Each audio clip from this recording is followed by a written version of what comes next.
It's exclusively to Voice of the People, 96.1 FM Abuja. And I am, of course, your sport bishop, your magistrate, your pilot, your prophet, the professor, none so, Aaron DJ.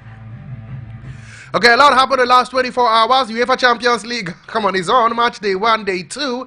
Today is match day 1, day 3. We're looking at the fallout from the game. Manchester City in action. How did they fare? We'll bring that to you. Paris Saint-Germain as well. They stumbled, they fell, but they conquered. We'll let you know how as well. And of course, Arsenal in action tonight. They play Atalanta at Bergamo. We'll bring you all the update, juicy details happening ahead of that big game that comes up later tonight, 8 p.m. Also, we'll bring you from the camp of the Super Eagles. The ranking is up. Nigeria stay where they are, despite 4 points from 6 in the African competition qualifier. We'll talk about that as well. We'll bring you update from the camp of the Under-20 national team, the CAF Champions League, and the CAF Confederations Cup. Of course, good news for a Nigerian basketballer who has moved over to the United States. We'll let you know who she is. And of course, if time permits, tennis, golf, Formula One, all these for your listening pleasure, including more update on the Shiro's Cup that is going on right now as we speak. Okay, guys, don't forget you can be part of the show. It's very simple. Come on, you can listen to us anywhere in the world. Just download your Radio Garden app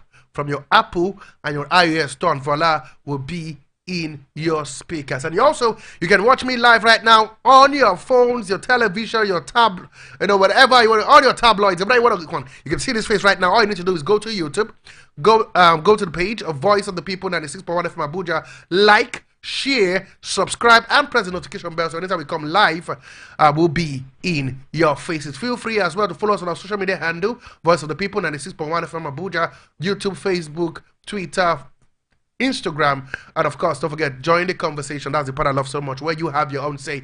Join the conversation. Simple. How do you join? 0808 312 8618, 0808 312 8618, or 0700 010 961 961, 0700 010 961 961. You can send us a WhatsApp message, a WhatsApp voice note, put a WhatsApp call through us, drop your SMS or call us on either of this number, and it'll be time to party. Without wasting much time, guys, let's head out to the local scene.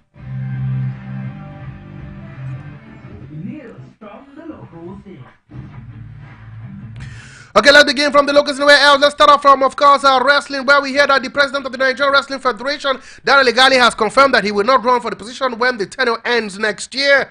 The former Olympic gold medalist made this intention known on Wednesday in Delta State while speaking to reporters. Yes, that's about Daniel Legali. He said, "I'm not contesting for presidency of Wrestling Federation. This is my final term as president." Daniel Legali told journalists in Asaba, "I served as Federation president for 12 years and I was not given 50 kobo all through the 12 years. The presence of Legali has propelled Nigerian wrestling to the world level, and several stars were discovered during his tenure." Also, we heard that, of course, the United States Women's National Basketball Association side Atlanta Dreams have signed the Tigress guard Ezine Kalu on a 7-day hardship contract. The organization announced on Wednesday the 5'8" guard brings a wealth of international experience, most recently leading the 2024 Nigeria Olympic team past the group stage in Paris earlier this year. Kalu averaged 18.5 points per game in Paris, ranking her fourth in the category behind only Emma Medson of Belgium, Arja Wilson of the United States, and Satu Sabali of Germany. Kalu's standout performance came through against Australia, where she led the Tigers to an upset win, scoring 19 points with 5 assists, 5 rebounds, 3 steals. Originally from Newark, New Jersey, Kalu is no longer a stranger of state of Georgia, having attended the Savannah State University, where she guided the Tigers to her first MEAC championship in 2015. She also became the first player in the school history to eclipse 2,000 career points. What a day.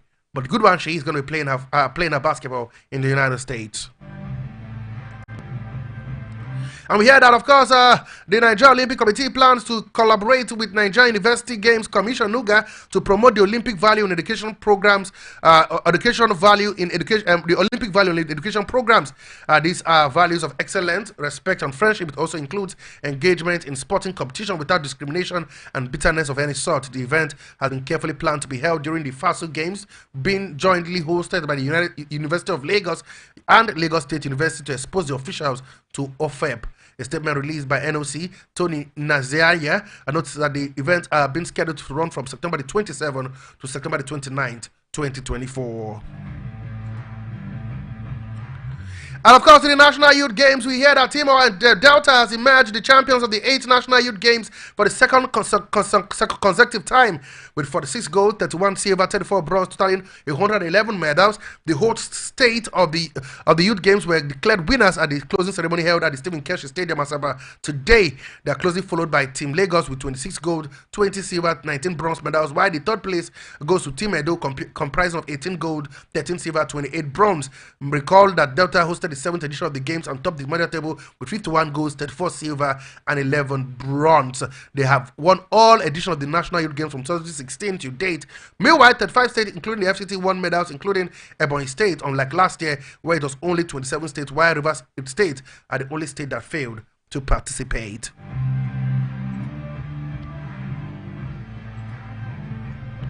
And now let's go to football. Let's start off, of course, from women football. And let's start off from one we call, of course, known as the Shiro's Cup. We hear that, of course, organizers of the next month's Shiro's Cup have announced shift in the to the competition, which is known as the Best Women Preseason Tournament. But it's Paul Eder, the president of Rattle Sport Development Foundation, organizers of the seasons of the preseason event, briefed newsmen in Abuja on the reason for the shift in the date. Let's listen to Barrister Paul Eder. The shift in date was necessitated by a request we received the Nigerian Women Football League that there have been a prior event scheduled for the period that we had selected and sought to see how these two events, that's the Shiro's Cup and the said event, will not clash, being that the two events are key and important in the calendar of the end of the FL. It is in view of this that we sat back and decided to accede to that request, necessitating the shift from the earlier scheduled date to the current date that we have. And we're happy with that decision, and we're looking forward to the very best of the Shiro's Cup. Also, Paul Eder, the chairman of the Benin State Football Association, added that the postponement will give the team of the organizers ample time to tighten loose end and consolidate on the plans in place for a successful competition. Well, for us, we've been prepared from day one when we announced the date. The shift in date would rather give us the opportunity and time to consolidate on what we have already begun in terms of preparation. I'm sure even as at this period, we have still ample time if we were to even hold it on the earlier planned date. But you see, you can never neglect the opportunity for an extra time, particularly if you want the very best. So we're hoping that this extra shift in date will give us the opportunity to deliver even a more robust Shiro's Cup.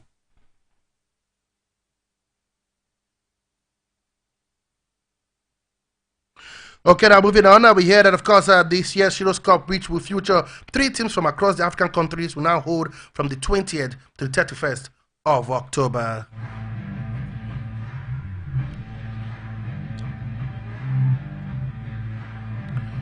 And of course, it's no news, of course, that the Honey Badgers and of course, not forgetting Ibom Angels are the two teams that have made it to the NWFL proper. Talking about the first tier of women football in Nigeria, they will join the likes of Nigeria Routers, the likes of Delta Queens, the likes of Edo Queens to battle for the championship, the foremost championship here in Nigeria. We told you Honey Badgers defeated Pelican Stars by a goal to nil, while Ibom Angels were 2-0 winners over our Shoe Babes in the playoffs that went down at the UJS Swena Stadium in Calabar. Let's see whether we can reach out, of course, to one of the winning coaches. Talking about Coach Laidu Bashiru, all the way from Makori, to speak to us about what it means to how the journey from getting them from the championship, of course, to the NWFL proper, and of course also the big way what to expect from the team heading into the competition. Okay, we've got Coach Laidu Bashiru live with us now, all the way from Makodi. Coach Laidu Bashiru, welcome to Sports Lounge, and good evening to you. Good evening, thank you for having me. Okay, now let's talk about the journey so far. Honey Badgers, for the first time in the history of the NWFL, a team from Benue State will play in the top tier. Take us through the rise from the championship to the premiership. How was the journey like? Well, the journey was not an easy journey. Well, from last year when I was appointed, I started to hit the ground running, trying to recruit 1 or 2 other players to join the team. every day, day in, day out, continue to work hard. It is sheer determination. I can see determination on the face of the players. The young players, very determined players, despite things are not moving smoothly. Every now and then we train and they bring out the best in them. They're ready to learn. They're ready to adjust to every new things I'm giving out to them. So it was not an easy journey. Everything was made possible because between me and my other assistants and the players. So we are happy at the end of the day we are able to achieve our aim. Okay, this is the third time that the Honey Badgers have been trying to get to the top tier of women football in Nigeria. What did you do? Did you do right? What did you change? You know, you came in last year, and voila, they are in the top flight. What did you change? What was that? What would I say would be the secret weapon that changed the fortunes of Honey Badgers? But it's all about their mindset. It's all about their mindset. Just have to believe in themselves that they can do it. They can achieve whatever they want to achieve. Every other team that achieve every individual thing, player that achieve anything. It's all about you. You yourself first. You motivate yourself that this thing I want to achieve and I can achieve it. So it's from individual to group and to group to team generally. So they all believe in themselves that yes, anybody on the field can do it. So we are able to work as a team together and we are able to achieve our aim. You've cut your teeth in the top tier of women's football. We all know you very well with the NWFL. How was it like going down to the second division? And what's the difference between coaching in the lower level and coaching at the topmost level? Well, there are two different things. Two different. With my experience, coaching at the top level is always, let me say, it's more easier than at the lower level. At the lower level, we have to start teaching them a lot of things, try to correct their techniques, the words what they have used to, giving them a lot of new things to know, to learn. And if you don't have a lot of patience and have a lot of determined players and they are determined, you won't be able to get what you want. But at the end of the day, I think it's good to the perseverance and the patience at the end of the day. And I talked to never before has it happened that you have that you have a team from Benue, female team playing the top tier, and it's been a long while where a state has got both a team in the top tier of the men football and the top tier of men football. What's the support system like from the Benue State FA? Also, always doing his best to make sure he give us whatever we need and for us to be able to achieve what we want to achieve. I believe that he can still do a lot more. But so far so good has been very, very solid backup for us to achieve this champion promotion. Okay, it's one team to take promotion from the championship. It's another business to stay in the championship, and another thing to also compete for the title or the laurels in the top tier. What are the plans in place to ensure that Honey Badgers' sweet moments don't don't end too quickly? Well, the plan is this: we have to break now for just some few days. Once we get back, start work and try to recruit one or two experienced players to join the team so that we'll be able to maintain the premiership slot and at the same time look at the welfare package, how it can be improved upon. Mm-hmm. So these are the things that make players and the team to move forward. So we are looking at that, at everything. This plan we are on plan already. Okay, and I'm talking about recruitment of players. How quickly would that be done? So you know, the NWFL will be beginning anytime from the late October, early November. Well, I think we still have between now and the end of October. Before then, but once we resume back to training, I'm already talking to some players with experience on their side, and they are willing to come around. But then we have to put things in order before we ask them to come. Mm. And then finally, what should the fans of Benue be expecting from Honey Badgers? It's like I said, the first time ever they will be able to watch their darling team live in Benue. Hopefully, if the stadium is completed before time, and then hopefully they'll be happy as well to see female football return back to Benue State. What should they be expecting as a new season begins to unfold? Well, the fans from day one when I started with them. They will get to a stage you have to play every week, at times every week or every match. And then we now increase it to 2 matches in a week.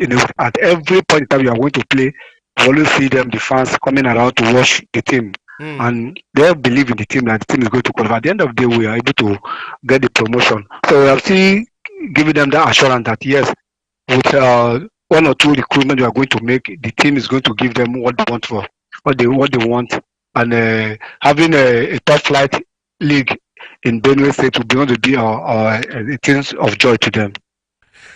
Okay, thank you very much, Laidu Bashiru, for your time on the show. It's always a pleasure talking to you. And hopefully, like I said, the good news and the spreading of women football, the gospel of women football in Benue State will continue to rise under your tutelage. Thank you very much for being part of the show. Thank you. Welcome. Thank you. Okay, that was no other than, of course, Laidi Bashiru, the coach of Honey Badgers, one of the team that picked up the ticket to play in the NWFL, the first tier, the Premiership, the first tier of men football here in Nigeria. And let's move quickly now. We go straight to the camp of the Super Eagles. We hear the 4-point recorded by the 2025 African Cup of Nations qualifier and a lead 2 for Nigerian Super Eagles as they remain stagnant at the latest FIFA ranking. We hear that, of course, the three-time African champions defeated the Cheetahs of Benin 3-0 and picked a goalless draw against the Mavubi of Rwanda. According to the ranking released on Thursday morning by the World Soccer Governing Body, Super Eagles were placed in 39th position in the world and 6th in Africa. The Nigerian team would have another opportunity to improve their ranking when the qualifier continues, in October. So these are the top 10 in Africa. Morocco are first, Senegal second, Egypt third, Cote d'Ivoire fourth, Tunisia fifth, Nigeria sixth, Algeria seventh, Cameroon 8th, Mali 9th, and DR Congo 10th. We stay with the Super Eagles. We have the president of the Nigerian Football Federation, Ibrahim Gusol, and the general secretary, Dr. Sanisu Muhammad, has distanced the federation from the rumors of the reappointing of Bruno Labbadia as the Super Eagles gaffer. On Wednesday, 18th of September 2024, Bruno Labbadia announced himself as the Super Eagles coach following his social media post hinting at the Nigeria as a new chapter in his managerial journey. On August 27th, the Nigerian Football Federation announced Labbadia as the Eagles' new coach. The Federation said that agreement had been agreed with the German, adding that he would take over the team immediately. A few days later, the 58-year-old tactician pulled out of the deal, which according to the NFF was due to stringent tax law in Germany. However, on his Instagram page on Wednesday, Labbadia posted a picture of himself with the caption "New Chapter" alongside the flag of Nigeria. The post has sparked many rumors about the German's impending re-announcement as the Eagles' next head coach. To confirm the authenticity of the report, we heard that BSN Sport reached out to the chieftain of the federation. It's not true, NFF president responded in the WhatsApp chat. Also reacting, the Secretary General, who responded to whether the rumors were true or not, wrote on WhatsApp, "I am hearing this for the first time because there have never been anything like this, as there should not be vacuum after Labbadia's drama." The NFF technical director Oseni was named the Nigerian's Super Eagles interim coach in August. He led the team to the first set of games at the AFCON qualifiers in 2025, and Nigeria defeated the Republic 3-0 in the first leg in his first game in charge, and afterward played out a frustrating goalless draw against Rwanda in match day 1, match day 2 of the 2015 AFCON qualifiers. So the drama goes on and on. Who is going to be the substantive coach of the Super Eagles? This is months after Finidi George bowed out, throwing the towel. This is months after Finidi George said, Finito, no, I'm not doing it anymore. And we're still struggling to get a substantive coach. I'll keep repeating this, this merry-go-round, we saw the tweet, the post by Labbadia on his Instagram handle. The NFF is saying, no, they don't agree, but there's no smoke without fire. Is he really going to return back after all this back and forth, the hula baloo, after the drama that ensued? Would there be a new name on the offing? If there is, I think the NFF should do Nigeria all the favor in this world to announce a new manager so that we can know who he is. If they can't get a new manager, like I did say, let's stick with our homegrown coaches, believe in their abilities, support them like we support the foreign-based managers, and let's see how far they can take us. But again, like I said, what do I know?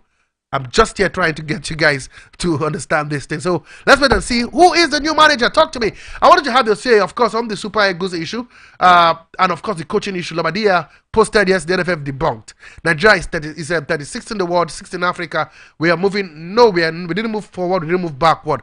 Talk to me. 0808. Does it tell? Do you think the ranking gives a true and fair view of Nigerian football at the moment?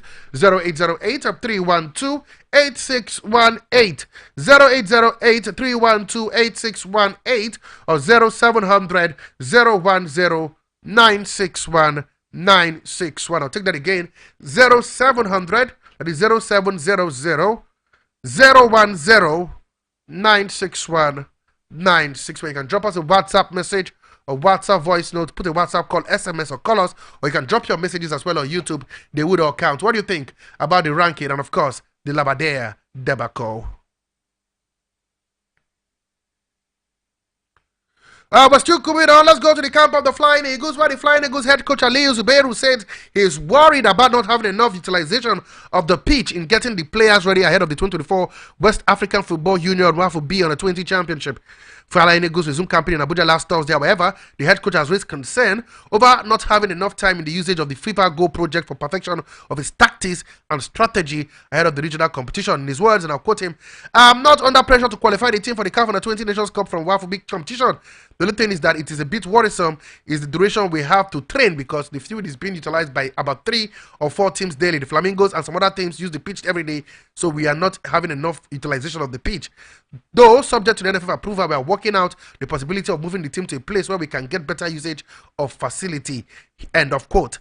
The ongoing Flying Eagles screening exercise and training are meant to select the final 23 players for the 2024 WAFU B on the 20 championship scheduled for October and November in Togo. Only 2 finalists in the regional age grade tournament will qualify for the CAF Under 20 Nations Cup. And of course, after their first win yesterday against Water FC, we hear an unimpressive Flying Eagles suffered a defeat to a lively Malantaki Kia FC, one of its series of preparatory games on Wednesday in Abuja ahead of the WAFU B qualifiers. The reigning champions of the 2024 International Youth Championship in Denmark Dana Cup produced an all-round performance against the Flying Eagles at the MK Abiola Stadium FIFA Go Project pitch. Coach Aliyu Zubairu's under 20 team began preparation last week, ahead of the upcoming WAFU Championship scheduled in Lome, Togo, where the representative of the zone in the 2025 Under 20 Nations Cup will emerge. Sensational winger Miko Dalha scored the only goal of the game following a delightful footwork before smashing into the near post before the break. The host could have equalized from the spot deep into the game, but for Malantaki goalie Abate Mohammed to punch away the penalty kick. However, the Flying Eagles defeated, like I told you earlier, yesterday, Water FC by a goal to nil in its first game, courtesy a strike from Bayelsa United forward Rabiu Abdullahi.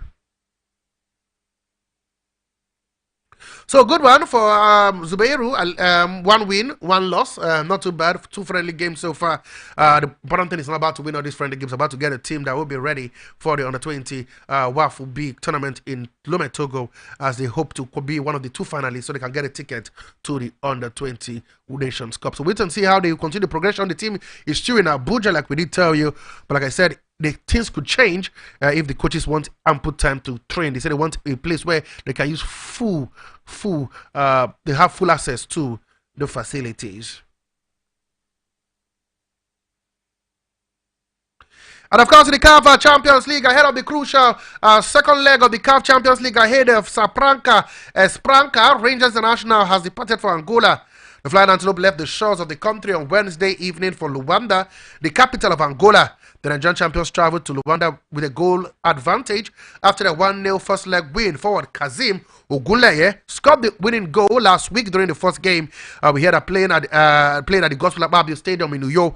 A draw will be enough to take the Nigerian side to the next round of the competition, while a 2-goal advantage will end Sagranca Espranca a passage to the next round. Sad one for Enugu Rangers ahead of that game. We hear they will be without their star forward Kachi Okafo when they face Sapraka Espranca this weekend. The Flying Antelopes are due to confront the Angolan club in Luanda in the second leg of the CAF Champions League. Kachi, who was available for the first leg, has been ruled out of the crucial second leg due to illness. The Nigerian side must at least secure a draw to progress into the next round of the competition. The game is slated for November 11th in Luanda.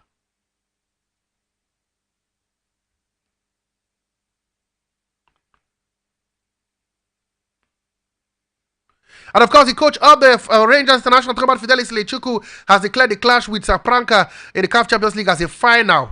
In his word, he said, I'll quote him, "We are going to Luanda to play this encounter as a cup final. Our opponents are very technical and has fast players, but we have done our duties on how to contain them and push our way into the group stage of the competition. It will be difficult, but I'm optimistic. of a positive game. Also, the captain of the team, talking about Chinet Merem Ugueze in the charter before the team left for Enugu, said, and I'll quote him, we are very focused we are very focused and have put in a lot of preparation for the second leg encounter against Sagranda Espranca. I think with the intensive training we've done since the end of the first leg, we are good to go and defend the badge of the club. Sure, it's going to be a high pressure game, but we have our work cut out and we are optimistic. And of course, we know that Rangers will be taking a 1-0 lead, and that game will be played at the 48,500 capacity Estadio 11 de Novembro in Luanda, Angola. The game will kick off exactly 3:30 p.m. Angola time on Sunday, September the 22nd, 2024.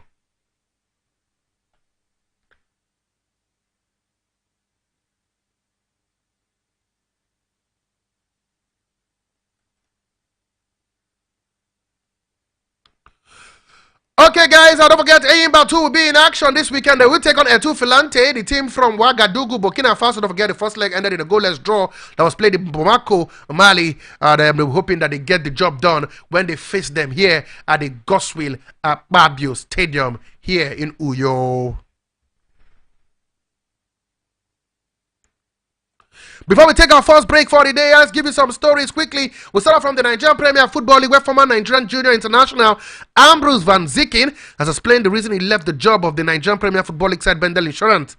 Van Zieken has been working as a goalkeeper trainer with the Benin Arsenal in the past season, but he decided to part ways with the club this season. While discussing with Nigeria Football on Instagram, the Dream Team goalkeeper said he was being paid peanuts. I have resigned from Bendel Insurance as a goalkeeper trainer. I sent my resignation letter on the 4th of September after I gave them 4 weeks notice. I have been paid 75,000 naira monthly and collected for almost 3 years. When the whole board has changed, they said they will increase my money to 250,000 on paper, but nothing changed. Players have been paid 500,000 to 700,000 while I was getting peanuts. I was really struggling. It was not easy for me. He said Van Zieken was part of the Flying Eagles team to the 2005 under 25 World Cup in Netherlands and 2008 Beijing Olympic Games.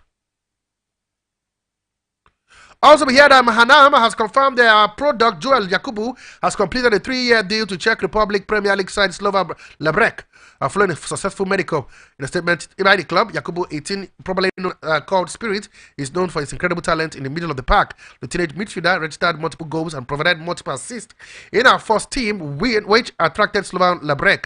Manam FC is delighted to seal Yakubu's deal after a successful transfer of Yaya Danjuma Lawali Yakubu to MFK Kavina a few days ago. Yakubu's development with Mahanam has been tremendous over the years, and we are very delighted that he had the opportunity to show the rest of the world his talent. We wish Yakubu the best of luck with Marobli.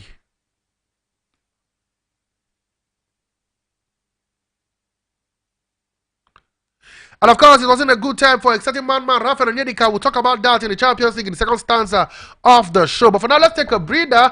Let's take a break. Don't forget, when we come back, guys, of course, Champions League football is on. We're looking, of course, Man City. How did they fare? We're looking at Paris Saint-Germain. Borussia Dortmund as well. They were in action. We'll talk about that as well. Of course, we'll be to preview the games that will be taking place today. Arsenal will be in action against Atalanta. Ademola Lookman versus Bukayo Osaka. The battle of the Nigerians. We'll talk about that as well on the show. And if time, come on. We'll look at tennis, Coco Goof is in the news, Formula 1, the Singapore Grand Prix, and of course, don't forgetting our transfer markets, if time permits, to give you all the latest from the transfer market. So don't go nowhere, guys. We'll take a breather. Sport Lounge will continue shortly. It is only here on Voice of the People, 96.1 of Abuja.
Okay, guys, welcome back to the show. If you're just joining me, this is Sport Lounge, and it's a voice of the people, 96.1 FM Abuja. Still, I am the Sport Bishop, your magistrate, your pilot, your prophet, the professor, none so Renzechi. Okay, guys, a lot happened. Come on, guys. Like I did tell you in the first part of the show, you mixed it. You missed all the local gist, all the juice details from the Super Eagles ranking to the coaching issue, debacle, Bruno Labadia, from the Flying Eagles to the youth games. Come on, everything Nigeria, and of course, not forgetting the Shiro's Cup and Ibaja's Laidu Bashiru as well on the show. But now we'll be moving, taking a shift from the local scene, and we'll be going down to the foreign scene. We'll be bringing you just for you.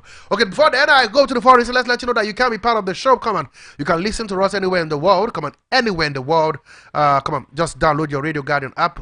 Yes, just go to Voice of the People 96.1 from Abuja, Voice of the People 96.1 from Abuja, and we'll be in your speakers. Also, you can also listen and watch us live on our YouTube page. It is Voice of the People 96.1 from Abuja on YouTube. Just like, share, subscribe, press the notification bell, comment. We want to hear from you guys that are watching us on the other end. Okay. Also, join the conversation, following us on our social media handles, Voice of the People 96.1 from Abuja, Twitter, Facebook, Instagram, and call us by joining the conversation, sending us a WhatsApp message, a WhatsApp voice note, a WhatsApp call, SMS, or call us on either of this number 0808 312 8618, 0808 312 8618, or 0700 010961961.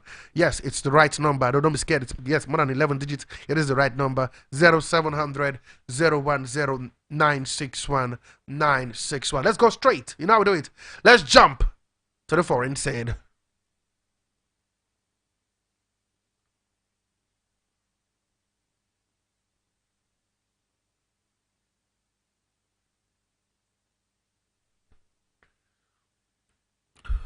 Okay, let's begin from. Let's start off from, of course, come on, the big story has to be, of course, the Champions League yesterday.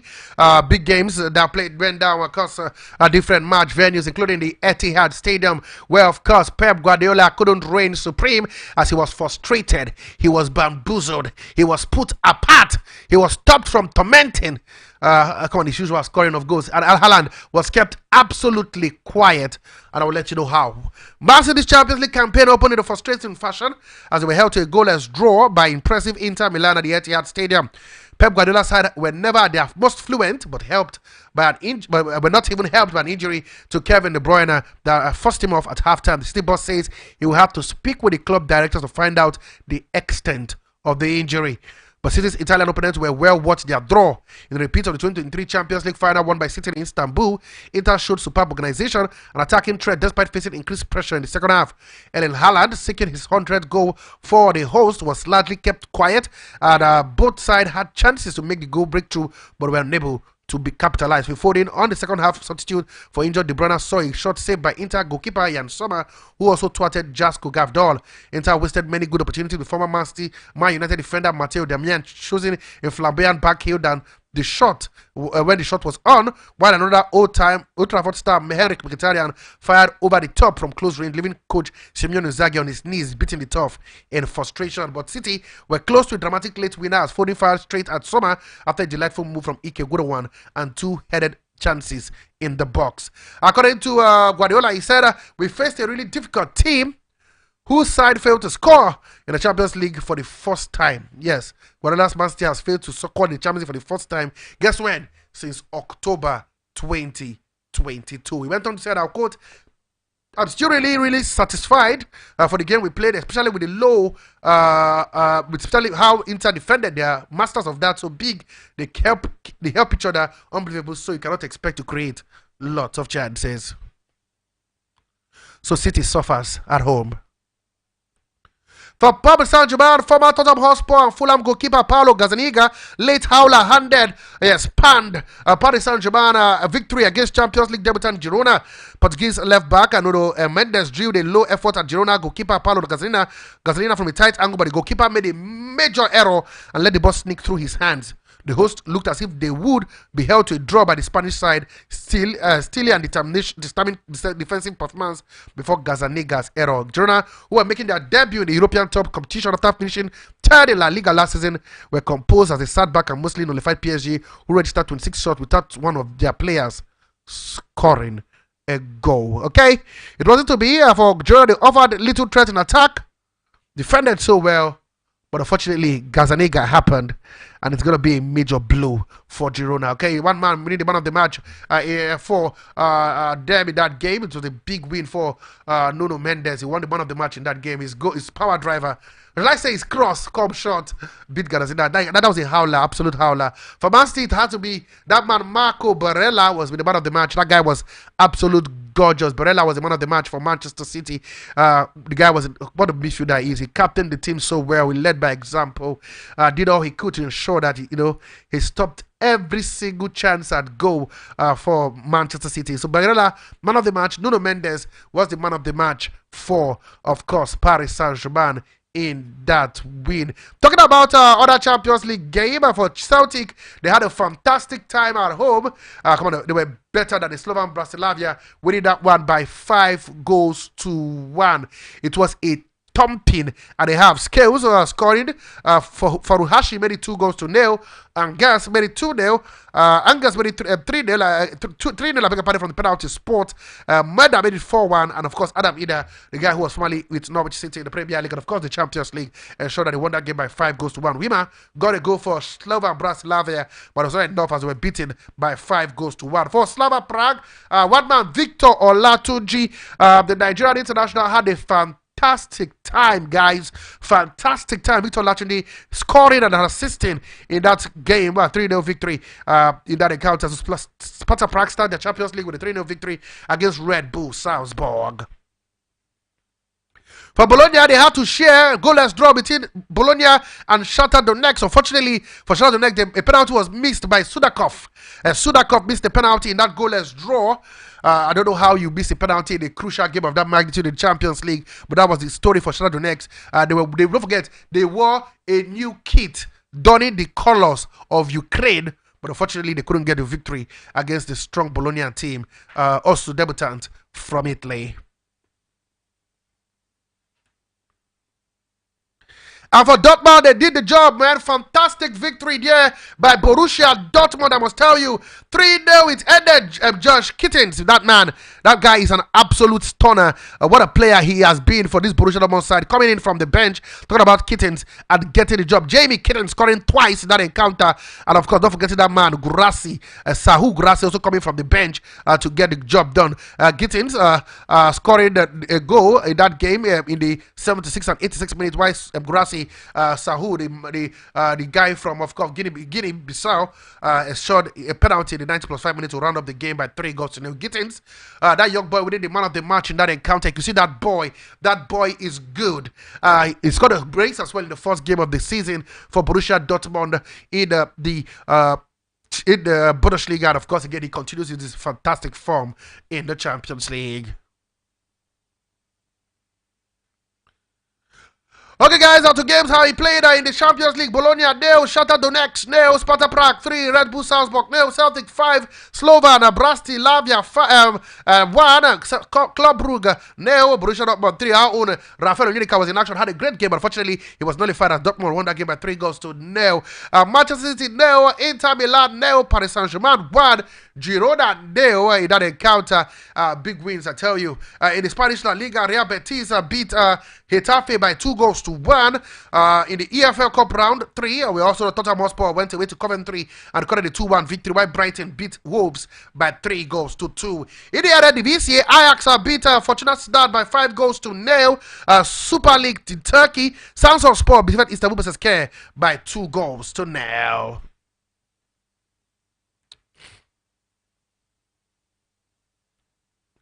In the Champions League games will continue today. I tell you exactly 1 minute from now, 2 games will begin. The game between Feyenoord and Bayer Leverkusen, and Red Star Belgrade will take on Benfica Other games we see Atalanta will take on Arsenal, Atletico Madrid will take on RB Leipzig, Brest will take on Storm Graz, and of course Monaco will take on Barcelona. We'll talk more about that one, but let's start off from the game that had Arsenal in that encounter. Come on, let's talk about that game.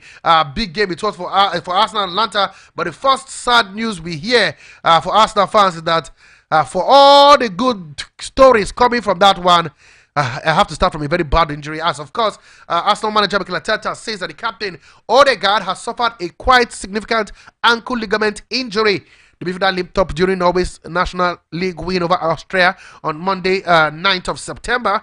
Odegaard has gone down in pain after hurting his left ankle following a foul by Christoph Bugata midway through the second half. He returned to Arsenal for an MRI scan and missed the side's 1-0 win against Tottenham Hotspur in the London derby on Sunday. According to Arteta, this is what he said, and I'll quote him exactly. The scan shows some damage around the ligament in the ankle, so we are going to miss him, says the boss. It's something quite significant, so we're going to lose him for a while, hopefully not months. Odegaard injury means the 5-year-old will miss the trip to Italy and his second place side visit to leaders Man City in the Premier League on Sunday. According to Tata said, he's our captain, he's been one of our biggest and best player on our team. Our identity is very linked to how we play and behaves. It's a big test for the team to see how we are able to show a different face. The words of Mikel Arteta.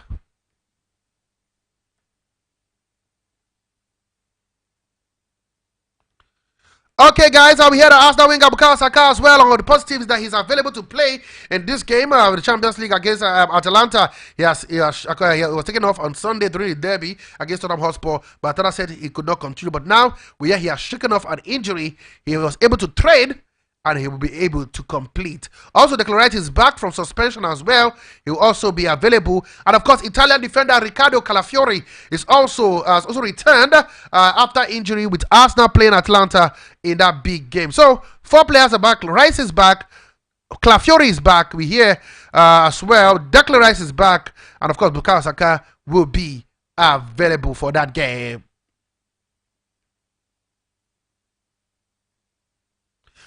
So, guys, let's hear from you. What do you think about the Champions League tonight? The big one has to be Atalanta and Arsenal. What do you think? Who will win this one? Will it be Atlanta or will it be the Arsenal? Or also the other big game that has Monaco take on Barcelona? That game as well is for 8 p.m. 2 big games to look out for.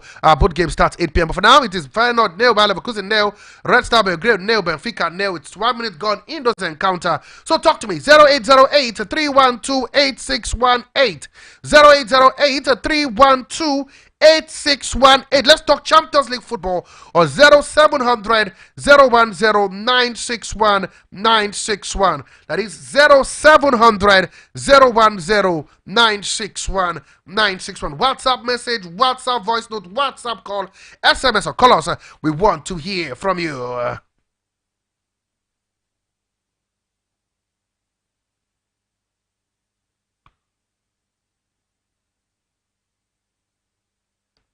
Okay, let's look at all the games that will be likely to be played again. I repeat the Champions League fixtures just for your listening pleasure. Goalless Feyenoord Bayer Leverkusen 2 minutes. Goalless Red Star Belgrade Benfica 2 minutes. Atlanta with Arsenal. Atletico Madrid with Red Bull Leipzig and the Civita Metropolitano. Brest to take on Storm Graz. Monaco by Barcelona. In the Spanish La Liga, Leganés would welcome Athletic Club.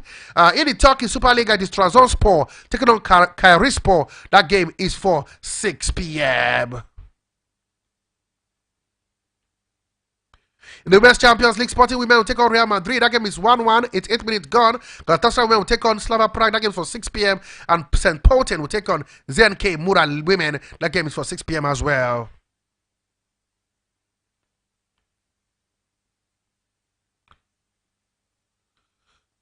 So keep the calls coming in, keep the messages coming in. We're talking Champions League, Arsenal. Okay, let's do that. Let me take it a notch higher. Predict the right score line and get to win something off the sport team on Voice of the People, now the 6.1 FM Abuja. Predict the right score line between Atalanta and Arsenal. The exact score line, and you'll win something off the team.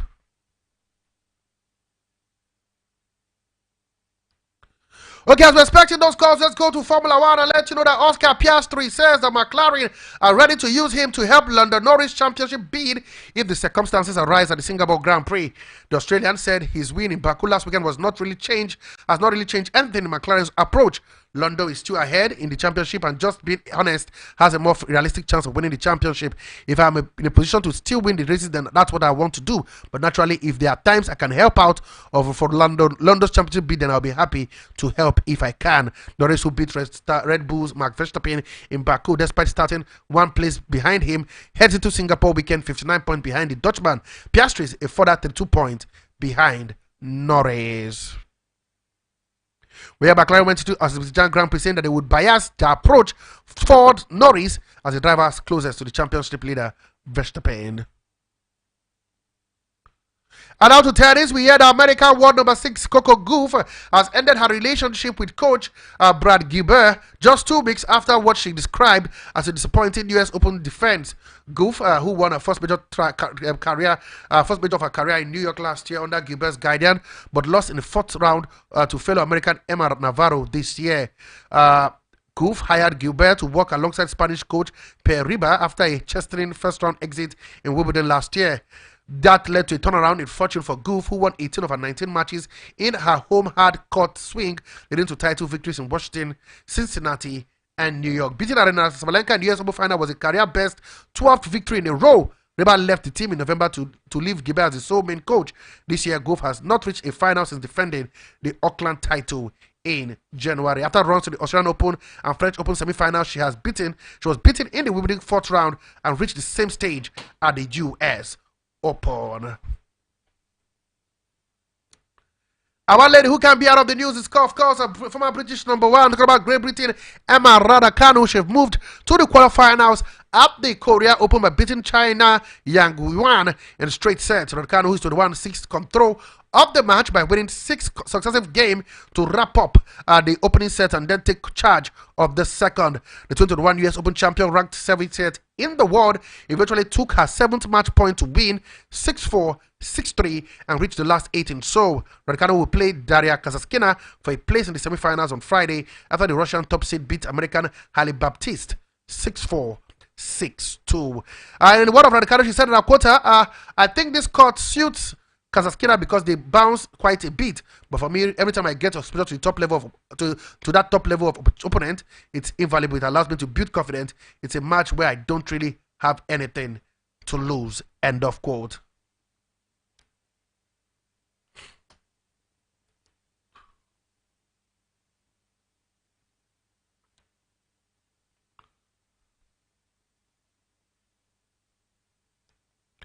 And of course, because they're wasting no time, they already take a lead in that Champions League game against Feyenoord. It's 1-0. That man, Florian Wirtz, with a goal in the 50th minute. It is Feyenoord now. Bayer Leverkusen won already in that encounter.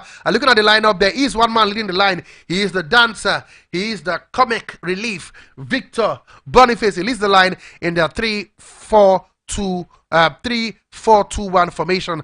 He's a man who leads the line, Victor Boniface, in that one. It is Feyenoord now. Bayer Leverkusen 1 in that encounter. So for Boniface, he leads the line and only one man has a place on the bench. I'm talking about the other Nigerian who plays for that team.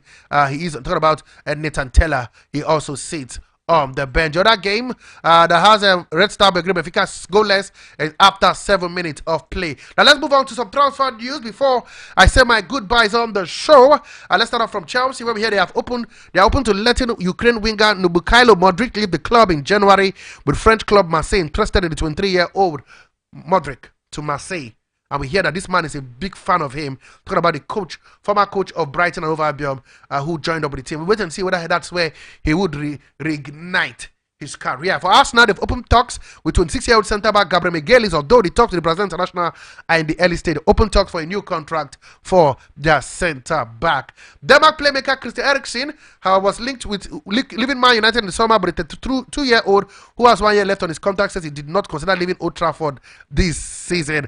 For Real Sociedad and Spain midfielder Martin Zubimendi, we hear he regrets not moving to Liverpool and wants the Reds to come back for him. This is a player that rejected Liverpool and signed a new contract, though. We'll wait and see how things happen. For AC Milan advisor Zlatan Ibrahimovic, he has contacted former Borussia Dortmund boss Erin Tazic with the Serie A side manager Paulo Fonseca, who was appointed in the summer, already under pressure after a poor start to the season. Inter Milan president Giuseppe Morata says the club were close to signing Manchester City and Norway striker Erling Haaland, who is 24 when he was 15, only for a red tape to scoop at the move.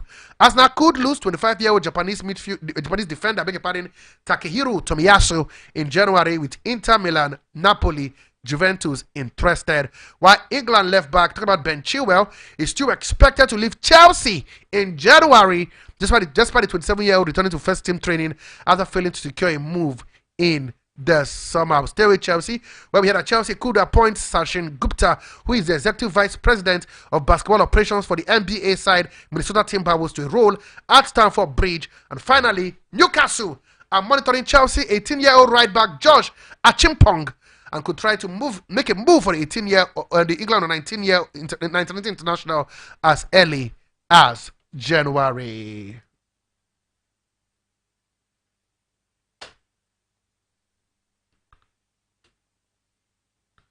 Okay, guys, I will be leaving you for now. Unfortunately, this is where the cookie crumbles, and this is where the show would have to end. Don't forget, go around and go watch that game between Atlanta and Arsenal. We're back here tomorrow to do justice and review to that game, what went out, what transpired, and of course, that game between Monaco and Barcelona. Two big games, not forgetting.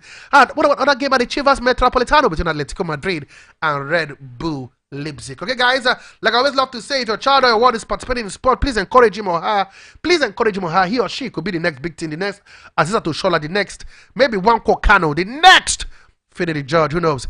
Just encourage him or her, okay? And also, if you're, like I said, if you're in this world and you don't talk sport, it's a problem. So keep talking sport.